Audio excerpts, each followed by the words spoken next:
મિત્રો આપણે ઉત્તરાયણ આવે છે ને હવે છે ને આપણે અહીંયા ઉત્તરાયણનો તહેવાર આપણે મનાવવાનો છે, પણ કઈ રીતે ખબર છે? કોઈએ છે ને જો આ છપરા ઉપર નથી ચડવાનું, અને જો છપરા ઉપર ચડો ને તો પડો ને તો અહીંયા છે ને બહુ મોંઘું થાય, એટલે કોઈ નાનો ચડતા, અને પ્લસ કે આ ઝાડવા બાડવામાં છે ને કે પતંગ હલવાઈ જાય ને તો ત્યાં કાઢવું એગ્રી પડશે, એટલે ત્યાં વડવાગડાની જેમ કોઈ ઉપર ચડતા નહીં. અને બીજી વાત એ કે જો બહુ જ મન થાય ને પતંગ ચગાવવાનો તો એકવાર વેધર જોઈ લેજો, પણ જો કે વેધરમાં તો બરફ બતાવે છે એટલે કદાચ તો પતંગ તમે નહીં ચગાવી શકો, પણ કાંઈ નહીં, તોય તે આપણે છે ને પતંગની બીજી રીતે ઉજવણી કરશું કે ચીક્કી છે, ઊંધિયું છે, એવું બધું ખાઈને આપણે કરી નાખશું, થોડુંક મન મનાઈ લેવું.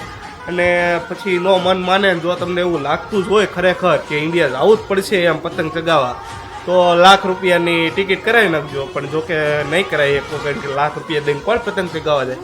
કાંઈ નહીં, હાલો તો આપણે નેક્સ્ટ યર પાછા આપણે જોવું કે બરફ નહીં હોય ને તો આપણે પાછા ચગાવશું.